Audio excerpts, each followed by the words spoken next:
I am Annya Stoddart, and I am an acupuncturist and a meditation teacher, and I'm so excited to be here on the show with you today, Pearl.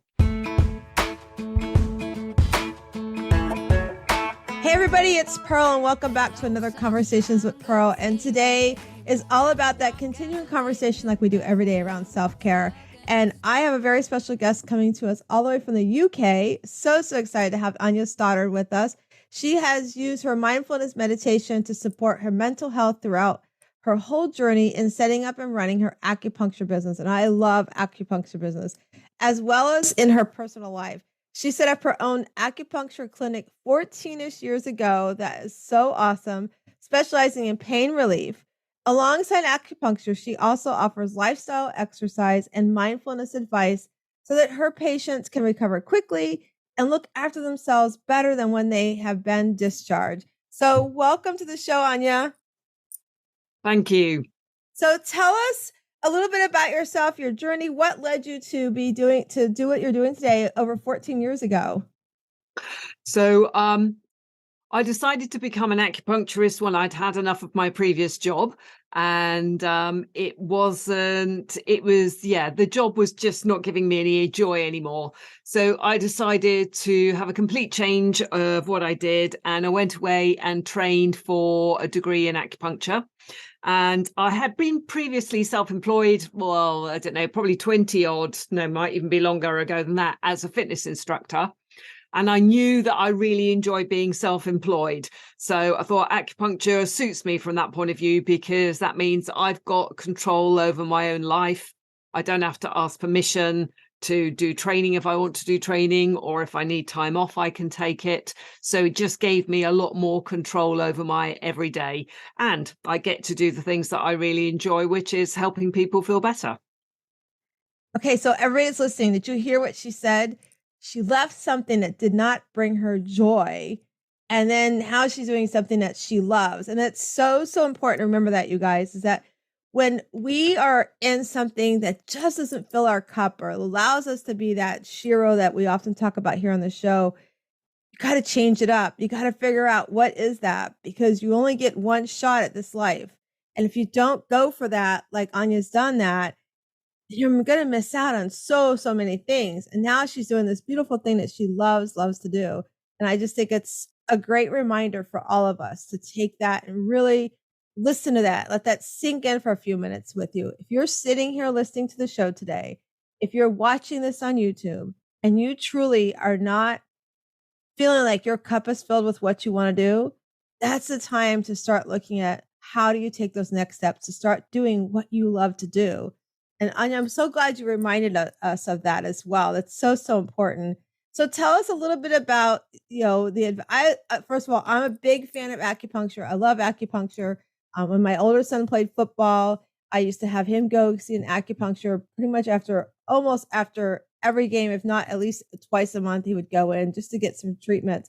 So tell us what led you to acupuncture, and walk us through some of the great benefits for acupuncture. So I've always had an interest in looking after my own health without using medication as much as possible. And so I've always done a lot of exercise and tried to eat healthy along that point of view. And in latter years, used the meditation for also that. But I also really quite like this idea of energy in the body, and that if you can harmonize the flow of energy, it helps you stay well, both in your body and your mind. And then if you've got that energy resource available to you, if you've got that sense that, if you want to change direction, you've got the capacity to be flexible. You don't have to stay fixed in a lane. Those were the things that really drew me to acupuncture, because I like the idea of all of those things, energy flowing fluidly throughout your whole body. So yeah, I mean, in Western medical terms, we're talking, are the hormones working? Is the blood circulating? Are all your nerves and your muscles working well? But that all gets encapsulated in this brilliant idea of chi, the flow of energy within acupuncture. So that was one of the things that really, really attracted me to it. The other thing I really like is you get to know people's stories, and And there's a whole range of different things that you can do. So I specialize in treating pain. So yes, I might be treating someone's back pain or their migraine or something, but also I'm really interested in what's going on in the rest of their life that is contributing to that particular problem. Now, it may be something very simple. They've had a car accident, that's why their back hurts.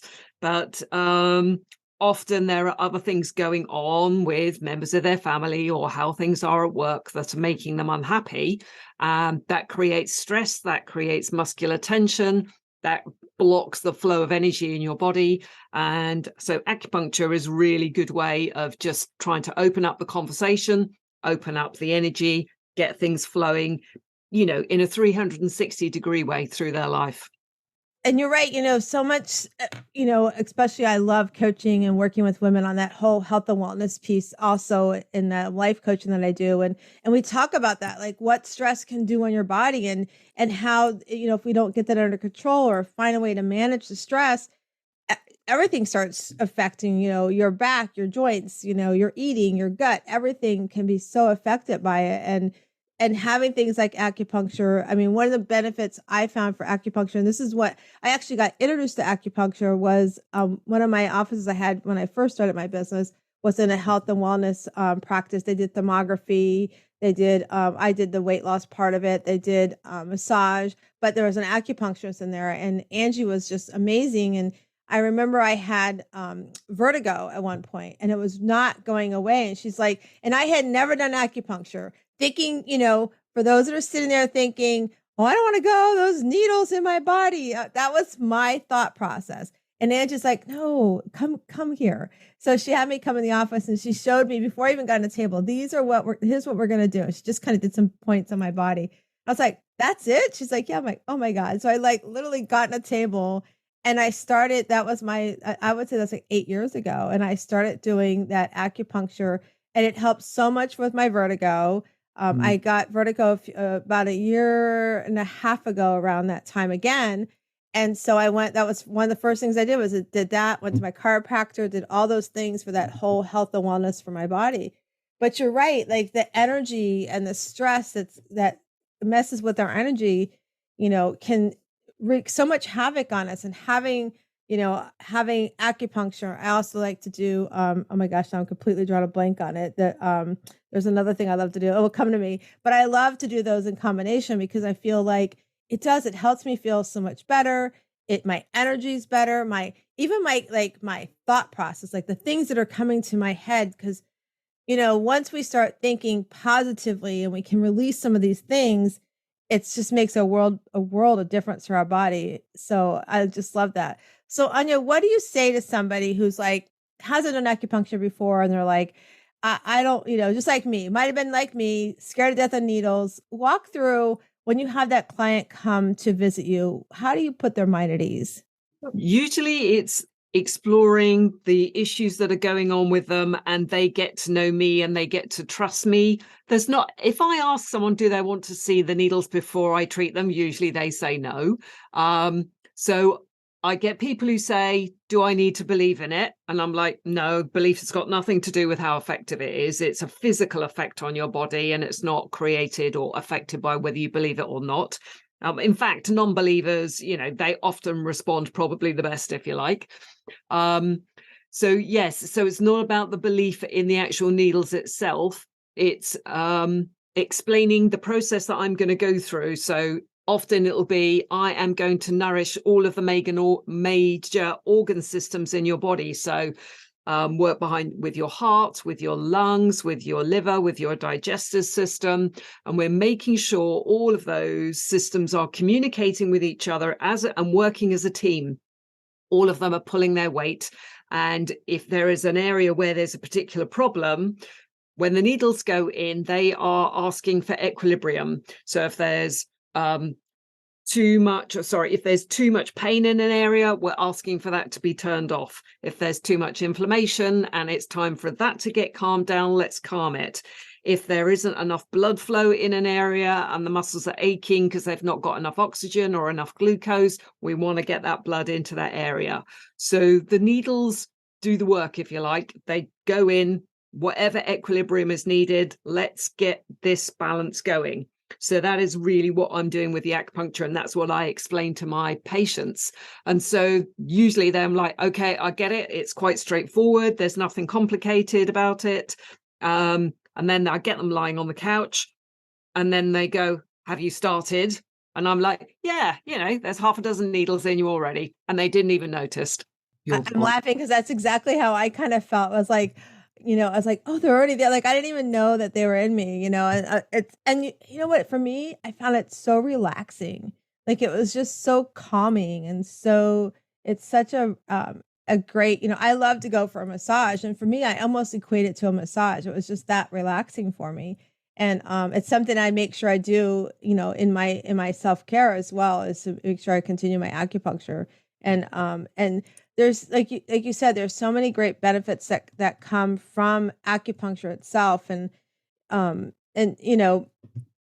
matter if you've never done it before, for those that are listening, or if you want to try it, it's definitely something I would say you want to include in part of your self-care. If you get your hair done, once every 6 weeks or whatever it might be, having acupuncture or something like an acupuncture massage can be so rewarding for yourself. And so how often would you say, Annya, someone should probably consider doing acupuncture? So it slightly depends on what's going on and what you want to use it for. So there are ways of doing acupuncture with the change of seasons. So you might do it like 4 or 5 times a year to just get you in your best state of mind and body to go through the following season. But if there is a particular issue that you need to resolve, so if it's migraine, you might need weekly sessions for, perhaps 3, 4, 5 weeks. And then after that, you may move them out into like 2 weekly or 3 weekly sessions. It just sort of depends where the migraine is in the whole pattern, but some people do need an ongoing treatment like every 5 or 6 weeks. If it's something like sciatic pain or hip pain, then yeah, it takes as long as it takes to solve the problem. So that might be 2 or 3 sessions, that might be 5 or 6 sessions. So there's a number of ways you can use acupuncture, and it really depends on what sort of type of practitioner you see, and how they like to work with their clients. So because I very much focus on pain, I'm very much into let's solve the problem, let's get you stable. Then if we need to do a maintenance program, we can do that. But also, here's some meditation, here's some stretching, here's some relaxation, think about this food, whatever seems to be the appropriate thing for them to go away and, maintain their wellness for themselves as long as possible. I like them to be empowered. Yes, absolutely. To be empowered to take control of your health and wellness is so important. Now, I know one of the things that you shared with us, in that with some stuff that you shared with us when submitting to join us on the show, was that you used it in your personal life, including coping with the death of your dad and your mom's chronic mental health problems, and to help improve your relationship with them. Tell us about that. I recently lost my son last July in a terrible car accident, and I never thought about acupuncture to work with that. So walk with us. What are some of the benefits from that end? So from that point of view, it's asking the question, how are you feeling? And how is the feeling of grief being processed? Does it feel like you're still in a state of numbness or disbelief about it? Has there been any movement towards acceptance and feeling like yes, that hole is always going to be there. That person is no longer a live person in your life, but is there a way that you can connect with them, just through your mind on a metaphysical plane, through prayer, through meditation? Are there any ways that you can do that communication? Or, it can be as simple as writing in a journal and writing down the things that you wanted to say to them today that you haven't been able to say to them today. So it's really discussing what they're feeling about the whole process, and if it's having a physical effect on their body. So digestive pain would be quite a classic, because the process of digestion is not just to do with what you're eating, it's also to do with how you're processing your thoughts. So if there are issues around that, we can work with the digestion directly, but also I'm getting them to start thinking and perhaps exploring just in their own mind, if they don't want to do directly with me, how they're feeling about what happened. Is there stuff that's unresolved? And is there a way that we can do something with that? So I did have a lady whose son died in similar circumstances to yours, and she was really struggling. And I asked her, did she have a practice like a prayer practice or anything going on? But she didn't. So I was just like, okay, well, that doesn't matter. Just talk to him and say that you miss him and explain to things, the things you wanted him to know that you never got round to telling him. And so I just got her doing that alongside the relaxing, calming effect of acupuncture. And it really helped her take a really big step forward. So yeah, one of the side effects of acupuncture can be having a good cry afterwards. And I'm like, yeah, go for it. It's exactly what you need. That's such a great reminder too, because it's interesting. Like I remember going through those processes of grief. It's been 8 months this month. It will be that he passed, which I can't believe it's 8 months already. But I remember like one of the first things my husband and our other son, Nate, who's 23, we all committed to each other was that no matter what our emotions were, to let them out in front of us. We did not want, we didn't want our son, Nate, to think he had to hide his feelings, because we wanted us to know that they're going to come in waves differently for each of us. Right. I know, like with my husband, one of the first signs I got to know that he was missing Matthew, who was 25 when he passed, was that if I said one day, I said to him, I said, so what's going on? How you doing today? And he was like, life. And I was like, life, like that's so heavy, just that word. And I'm like, you mean life, like you're missing Matt? And he's like, yes. I'm like, okay. So that became, when he would say that word, that's when I know, okay, he's missing. Because, guys say it differently than us girls. We show our emotions sometimes more than the guys do. So that's how I was able to learn, his signal, his words of love and affirmations around Matthew. But I like too what you said, like we actually have, I saw this, I don't know if you're on TikTok, but she's called Mama Tot on TikTok. And somebody had mailed her this box that they put by their son had passed as well, that at their gravesite. And it has a book in there. So when people come visit, they can write notes in there to him. And I just love that. And I tell everybody all the time, I have that there. I write, but you brought up, even doing that here at home, I pray, I talk to him all the time. It was an interesting conversation. My husband and I'm like, don't you ever talk to Matt? He's like, talk to Matthew? Like, what do you mean talk to him? I'm like, yeah. He goes, well, how can I talk to him if you're talking? I'm like, it's no different than us talking to God. He can hear all of us at one time. But that's a good reminder to, and then like you said, the crying, like I have no problem. And I've told my friends, if you see me cry, it's okay. I was at a grocery store one time getting some meat from behind the deli, and I started crying, and the poor guy, he's like, is you okay? And I'm like, no, I'm just having a moment, but it's so, you're right too. I do remember when I did acupuncture, I had asked her, as I started doing more of it, I would find sometimes I would cry afterwards. And I'm like, is that normal? She's like, those are just emotions that maybe you've kept inside. You haven't talked about it, and you're just kind of letting them out. So I love that you reminded of that same thing as well. I think it's amazing. Now, talk to us. You have a program, your 6 steps to rewiring your mind. Talk to the viewers and our listeners about what is that? Tell us a little bit about that. I know it talks about, becoming quicker to laugh and slow the anger, anxiety. How does one do that?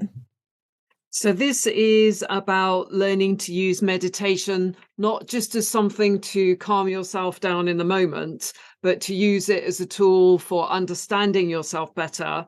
And in doing that, transforming how you respond to all the difficult situations that you have in life. So it is a step-by-step process of, first of all, learning to relax and calm yourself. So that is something that you can do. You can stabilize yourself because you can't stop, life happening. And so things will come and knock you over, but you can stabilize and calm yourself again. And then once you've got that as something that feels you can do in a straightforward way, you can start working on developing your mindfulness, of what affects you, what triggers you, what makes you angry, what makes you anxious. And once you can start standing back and going, oh, actually, I can see that this is what happens to me, you can start going, well, where does that process start? What are the early warning signs? Is there something I can do about them when they're early? Because at that stage, they're relatively weak, and you can probably divert them into something that's going to turn out, making you feel a lot better. And then, of course, sometimes things happen so quickly, you get to anger, you're right there. There were no early warning signs, but then you can go, well, hang on a minute. I don't need to stay like this. I can step off this treadmill that I'm on, and I can calm myself down quite quickly if it has already happened without me being able to control it beforehand. So once you've got that better understanding of yourself, what it feels like in those emotions, what starts them off, then you can start looking at other people and how they interact with you, particularly if they're people that are difficult in your life, and start to go, well, why are they like that? What is affecting them? Because if they're behaving like I sometimes behave, then what are their triggers? And if I can understand them better, if I can try and stand in their skin, in their shoes, look out through their eyes, whatever the terminology is that you like to use, then you can be more empathetic, you can be kinder, you can be more compassionate. And then immediately that radiates right back to you in a really positive way. And then that means that hopefully you can get along a lot better. But if it's someone who's got a long-term problem, so my mum had chronic mental health problems, I really struggled to stay patient and kind with her for a lot of years. But I found a way through it, and it really worked brilliantly. My mum died last month. One of the things that I've been working on in this last year, she had dementia, so she, obviously struggling to communicate and understand a lot of things. But one of the things I wanted her to know was I wanted to know that she was loved, because she had a tough childhood. She rejected the whole idea of love in any obvious way. That was because she was scared of it. She was vulnerable around it, and she had her suit of armor on to protect herself.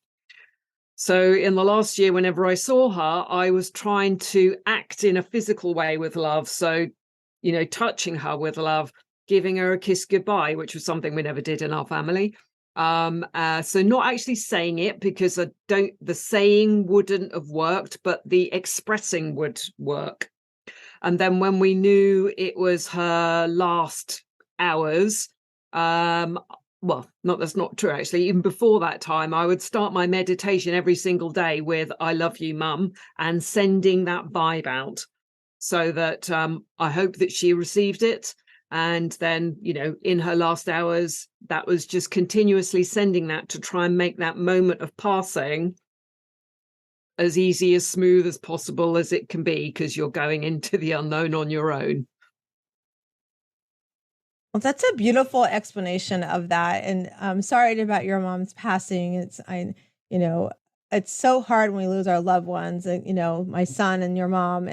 But it's how you did that. And I want everybody to remind you to hear what that Annya shared is like. She created that outpouring of love, even through her own meditation. And I think that's so powerful. And my son, Matthew, and I, we were very connected around meditation. I didn't know how to meditate up until probably it'll be, I think, 3 years ago, this past January, that I really started to, or 2 years, that I really started to meditate. And a friend of mine, she's in Canada, she has this 30-day learn to meditate course. And I decided I need to take this course because I got to figure this out. And the really cool thing about what she teaches you is how to meditate just in the quiet of your mind, which for me, I was always so busy to think I got to stop and listen to the quietness of my mind. It's like that kind of freaked me out.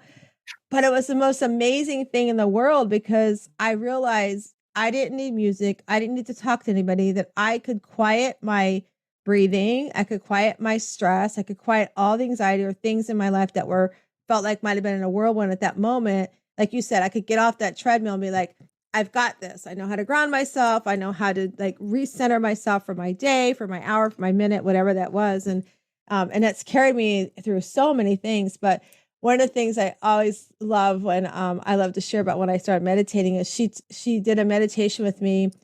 I think it was around joy or something. I can't remember exactly what it was and what she called it. But I had the best in-laws, my mother and father-in-law. They were amazing people to me. They were like those parents I never had. My parents are both alive, but they both have challenges in themselves. They both did not know how to have relationships. I grew up with my parents had an argument. They just didn't talk for a week or two. And then all of a sudden everything was fine.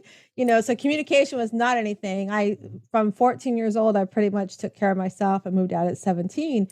So when I met my husband at 19, like these two people just were such a huge impact to my life. So my father-in-law passed first almost 26 years ago. So almost like 3 months to the day that my son was born.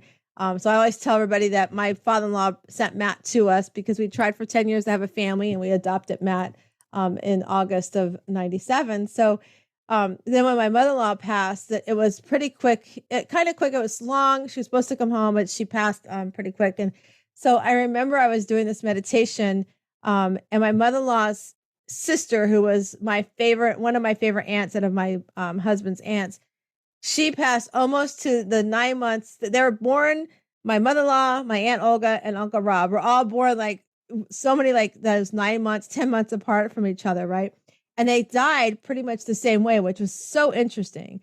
And I remember my son used to tell me when we lived at our old house, Mom, I see Mimi around all the time. I'm like, you do? And he's like, yeah. I'm like, that's so cool. I'm like, just tell her I love her. I had never, when she passed, never had that interaction. And when a couple of other people really close to me, I remember them when they came to me after they passed. But so we were doing this meditation, and for whatever reason, I didn't do it in my normal room. I decided to go downstairs to my bedroom to do it. And my husband, it's just him and I that live at home now.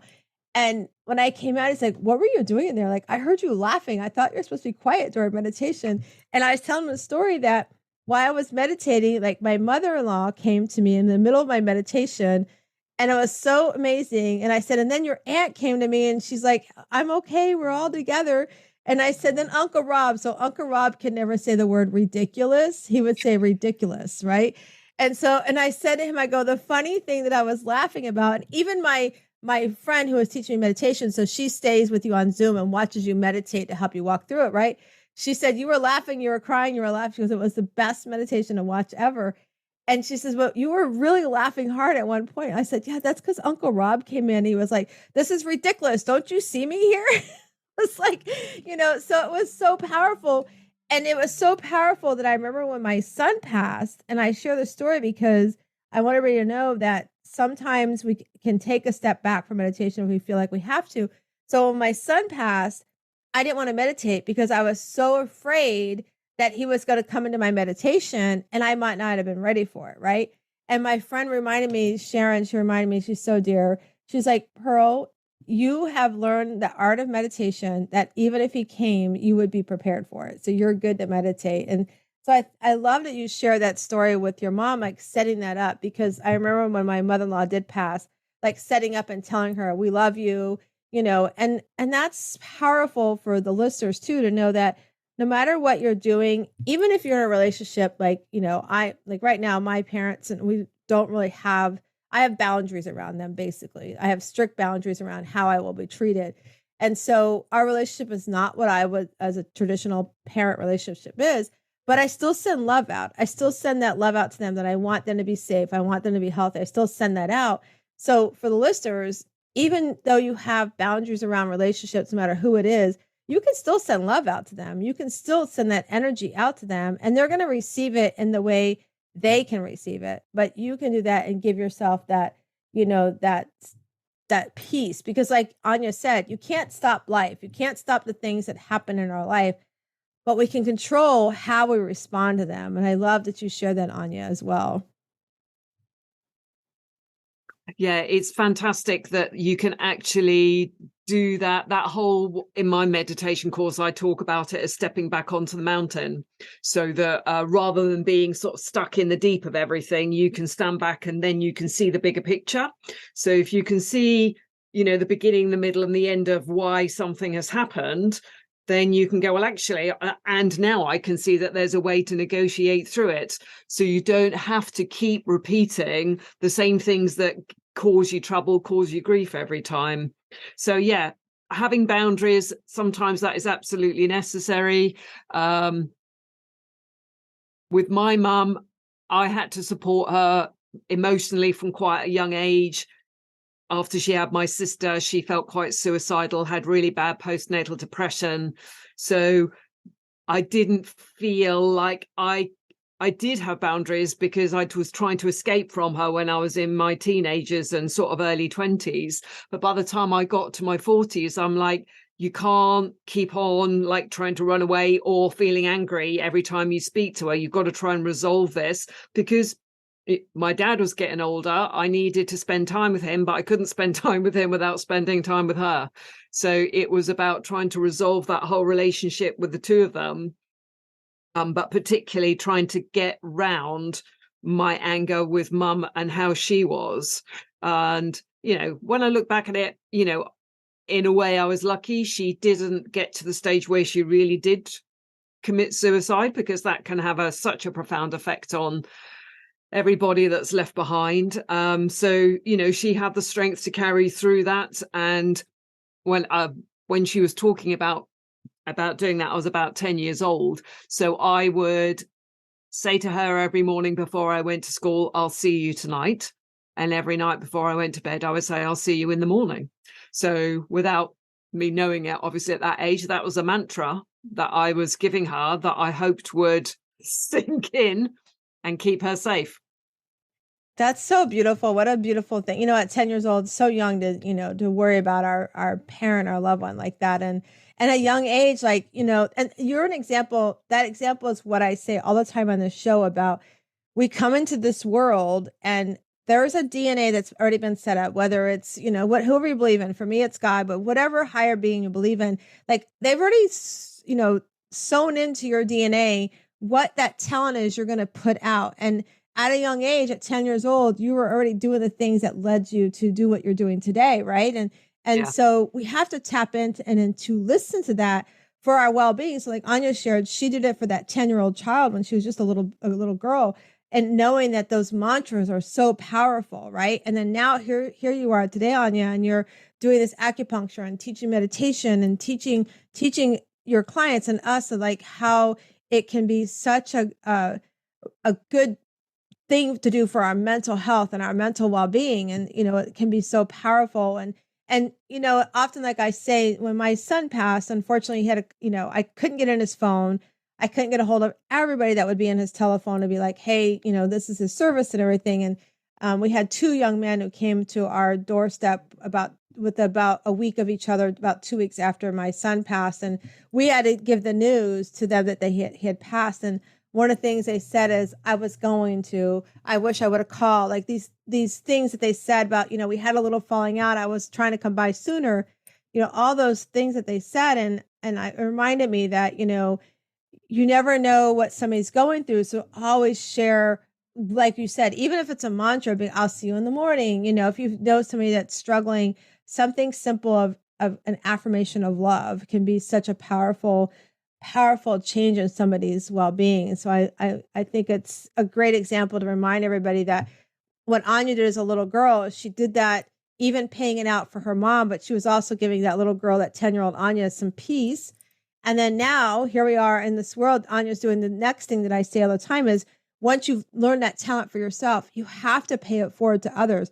You need to put it out to the world so others can receive it, because you really don't know whose life you're going to change when you take that talent, like Annya does with what she's doing with acupuncture and meditation classes and teaching and training on, how our mental well-being can be, and how these things like acupuncture and yoga and all these meditations can really help us, with the energy in our body and to help us deal with stress. Because like she said, again, I'm going to repeat what she said before. We can't stop life. Life is going to happen. My gosh, if I could have stopped life, trust me, Annya would have not had her mom get dementia, would have not had her mom have those thoughts. I would have had my son here today, but it's life. So how we walk through it. So Annya, I just want to thank you for what you're doing. And I want to say, I think it's so powerful that you change this in the world.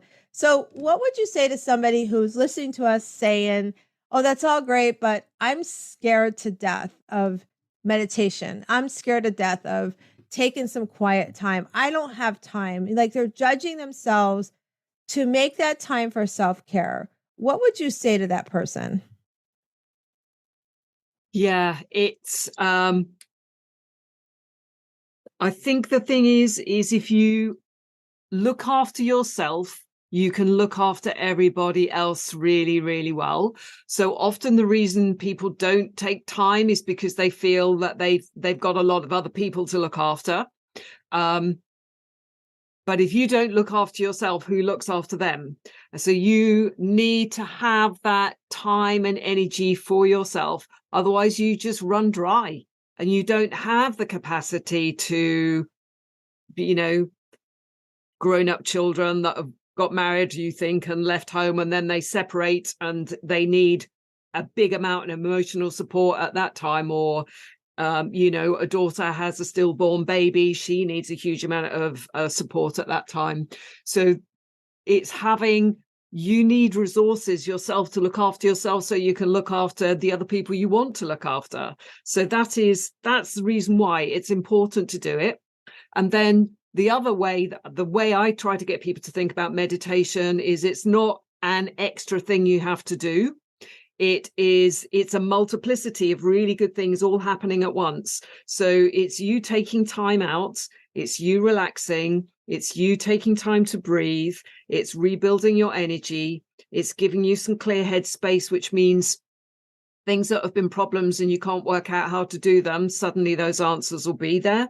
So there's a lot of positives around just spending that time, and it doesn't have to be long.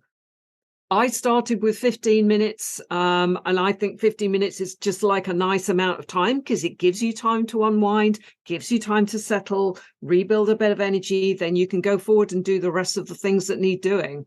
I mean, I love to do a half-hour, 40-minute meditation now because I really, really love doing it. But you don't have to do a long one. You can do a short one. And it's all the things that are valuable in it. That's why it's worth doing, because it's not just sitting doing nothing. It's such a great reminder that, you can do that, allows you to do multiple things at one time. I think that's such a great reminder. And for those that are listening, if you've been here a while, I should just describe what I talk about as that Shiro. We have this amazing community, Annya. I call it the Shiro League. We have a 4-month program called the Shiro Method, and it's our roadmap to creating that peace, that anxiety of having time for your self-care, of finding that strength to put your self-care. And so the Shiro doesn't mean you're just a female hero. It has meaning to it. So the S means you're strong, because once you find that strength to say, I need to do, just like Annya said, I need to do something for myself. I've got to put my cape on so tight that I can button in the back, but have a little extra to bring some love to those that I love, my job, whatever that is in your life, you can better take care of them. And then I feel like as you become stronger in that and stronger in your belief that you have to come first, then you become this more happier individual. And that H is happiness. And, it's like you start feeling like these little, tinglings of happiness. You're like, what was that? I forgot how that felt. Right. And then as you do that, you become empowered. You become empowered to maybe go after that dream you kind of put in the shelf because you thought you had to raise your kids first, or you thought you had to do your job first, or you thought you had to wait till you retired. No, you can do all of that now. You don't have to wait. And then that R is radiant. Like there's this new glow up about yourself. Like people are looking at you going, Annya, what are you doing differently? Like did you cut your hair? Did you lose some weight? Did you go get some Botox done? Like they're looking at you like you've got this whole new energy about yourself. And then that O comes the original, which we talked about a few minutes ago about in that DNA, that original self is there, but now it's really spewing out to the world, and you're helping and you're empowering other people to be in your circle of what you're feeling and what you're changing in your life. And so that's what we call a Shiro, Annya. So thinking about that, one of the things that we do within a Shiro League right now, we meet every Sunday evening. So those that are listening, every Sunday evening from 8 to 9 p.m. Eastern time, we get together on Zoom. You can wear makeup, no makeup, PJs, whatever. It's all laid back. Have a glass of wine with us. We don't care. but we get together and we work on things that bring us joy. We work on things that are causing us challenges in our life. We work on setting up goals and boundaries and things like that. Everything we've been talking about today and everything you described a few minutes ago. So one of the things I'm working on right now, Annya, is what brings them joy. And it's not just, and for those that are listening, they know that it's not just about getting up in the morning and putting your feet in the ground. Absolutely. That brings me joy that I can open my eyes again. And I'm thankful for that. But why really am I thankful for it? Like, what does opening my eyes every day do for me? You know, for me, it lets me see the opportunities that I didn't take advantage of yesterday that I can start to do today, you know? So they had to do 10 things, Annya. I would love to ask you if you can share with our audience, what are your top 3 things that bring you joy and why do they bring you joy? So my top things that bring me joy is my meditation practice, because I combine yoga and Pilates. So I do a mindful movement sequence in it. I do a little bit of reading of, shall we say, spiritually inspiring material, which always gives me food for thought. And then I also spend time within my meditation, just being that stillness and practicing stillness. So that whole practice, I love it. The other thing I really love doing is getting out for a walk, being in green space, being in nature. That is just such an important thing for my mental health. I've been through, when I was first self-employed, you feel like you've always got to be busy and trying to find clients and earning money. And I wouldn't allow myself any time off. And I just felt really burnt out with it. So I was like, you need this. You need this time out. Just walk. You can relax your shoulders properly when you're out for a walk. You can look around. You can listen to the birds. It's a great way of getting your mind out of all the other things that you might be thinking of. The other thing I really love to do is sitting down and read a good book. So there's nothing like curling up in an armchair and getting stuck into another world.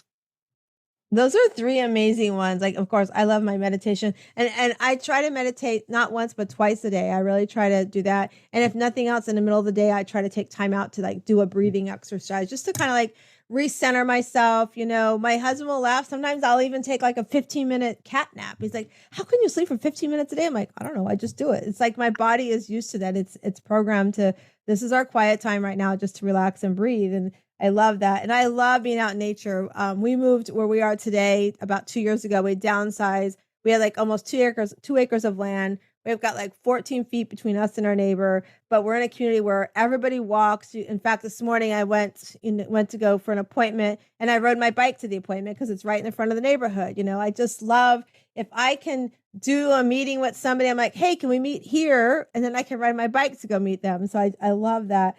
But reading too. So what are you reading now? What am I reading now? Good question. What have I just read? I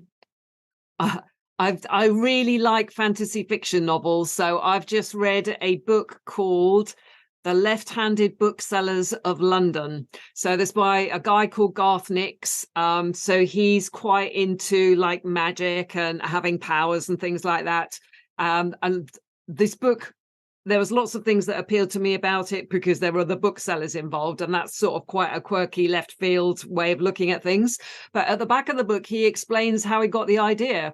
And he was at a book signing up in Leith in Scotland, and the guys that were running the bookshop that day, you know, were saying, funnily, and it was just, you know, completely conversational. Funnily enough, all the booksellers, all the people who are working in this bookshop today are all left-handed. So that gave him the idea for the book, Left-Handed Booksellers. So yeah, it's a really good adventure story. There is a good hero. There is a good female hero. They both get to solve the problems. So yeah, anything like that, I really enjoy. That's a great example to think outside the box of something you want to do. Like, that is such a fun example.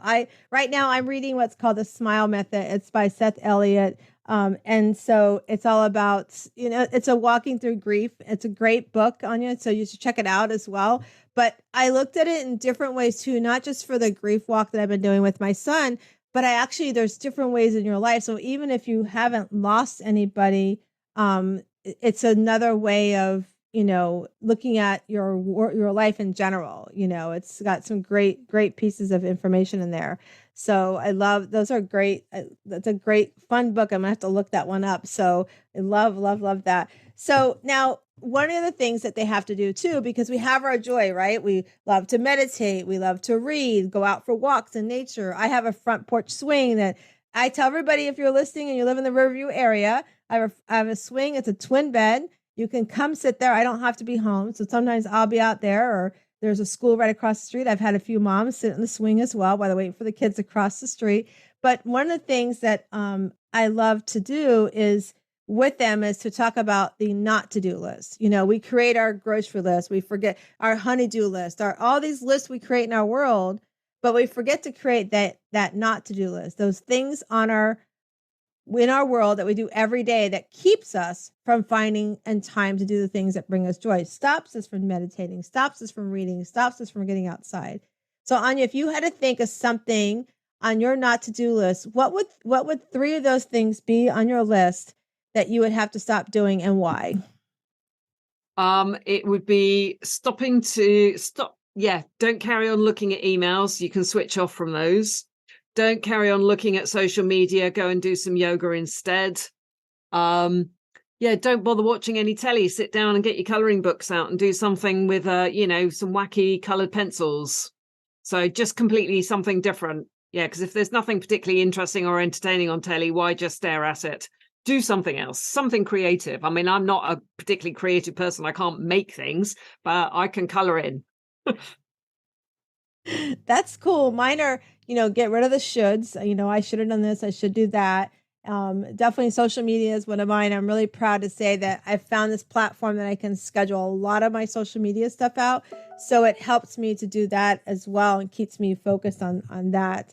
And then my other one is, don't get so bogged down on worrying about what's to happen, right? Like, don't let me get freaked out about, I can't control what's going to happen. I mean, literally, I was talking to my son 20 minutes before he passed, was able to tell him I loved him, and, and God took him home. So I had that blessing. And so the other thing is, don't ever miss the opportunity to tell somebody you love them either. So that's really powerful. I want to thank you for sharing those with us.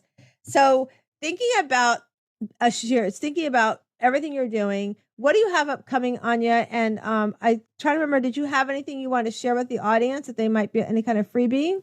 Yeah, so if you wanted to try out a meditation, I've got a free meditation called 9 Breaths on my website, which you can download. So it's a video meditation, and the 9 breaths is a really nice one to start with because it involves movement, it involves breathing, it involves awareness of body sensation. So if you're a beginner to meditation and your brain's usually going la la la la la and lots of busyness, it's got things to do to keep it occupied that will just calm it down into its calm space, which is one of the lovely things about that meditation. There's a PDF on the website as well. So if you want to know how meditation can help with anxiety and depression, that is up on the website. And then in a few weeks' time, I'm going to have how meditation helps with grief. And there'll be the grief practice I did with my dad. People will be able to download that as well. All right, so we're going to make sure everybody can access those when we download everything. Somebody will have access to all that information. I think that's all great opportunities to take advantage of if you are listening or watching us on YouTube. And if you are watching us on YouTube, I'm going to encourage you to subscribe to our channel and also share and like everything out. And go follow Annya and click on the links as well. We're going to make sure those are all out there. So Annya, I forgot, ladies and gentlemen, to give her a warning, but we have these amazing cards. They're called Better Questions, Better Life, that we, a friend of mine, Carol Gill and Diane Allen, they both have been on the show before. They created 77 cards of questions to make you think, make you meditate, maybe journal over. These are great cards. Anybody can get them. I don't get affiliate kickback. I don't make anything on these cards. I just love these cards. You can get them at betterquestionsbetterlife.com. But I'm going to shuffle them, Annya, and I'm going to ask you to tell me when to stop. And I'm going to read a card to you, and we're going to answer it together, okay? So here we go. Tell me when to stop. Okay, stop. Oh, she got higher in the deck. All right. What habit has most improved your life? I think the meditation has most improved my life because I've used it not only in relationships, but I get a lot of irritable bowel syndrome, which ties back into being angry with mum and stuff like that. So I find that I have to be very mindful of how quickly and how much I eat at any particular one time. So it's helped. The meditation helps calm me down. It gives me the flexibility to deal with difficult situations, but it's also like immediately helpful. Like it's 6 o'clock in the evening, don't eat anything else because you know it's going to affect your sleep. And if it's a meal later on, earlier on in the day, slow down and chew it properly. So it's just that mindfulness aspect of in there. So yeah, meditation covers loads on that one. That's a great habit. I love that. That's such a great reminder. It's also a great reminder too, like being mindful of your body and how you respond to how you eat and things around you, as for sure. I love that definition and explanation. And so for me, the habit I think that's most changed my life is to create boundaries, like to make sure that I continue to look at the boundaries I have, that to understand that those boundaries can really affect my stress and my happiness in my life. And so, you know, I have boundaries around friendships. I have boundaries around how I will work with clients, you know, and those kind of things. And I have boundaries, you know, I used to have boundaries. So they have really over the last 10 years been a critical difference in my well-being. So I love that you shared that as well. So I want to thank you so much, Annya, for coming and joining us on the show today. It's been so much fun. And for the listeners, just remember that you can click on all the links. We're going to put them in the show notes so you can get in touch with Annya. Take advantage of her meditation opportunity. I think it would be a powerful difference in your life. You might even find that you need to do it a little bit more with her. So I hope that you do and take advantage of that. And I want to remind you, we talked about the Shiro League here today. If you want to come visit, we love to have you come visit. It's totally free to come visit once or twice with us. And all you have to do is email hello@wsliving.com. That's hello@wsliving, SLIVING.com, and just put Shiro in the notes and we'll make sure you get everything that you need. And if you want, just don't forget that as you come into this world, you are this oyster. You're a little rough on the outside, but on the inside, as you work on what's happening through meditation, through creating boundaries, as we've been talking today, inside you'll find this beautiful pearl. And I want to remind each and every one of you, you have your own pearl inside and it's your job to work on it. So I hope you have a great day and I hope you enjoyed hanging out with us today.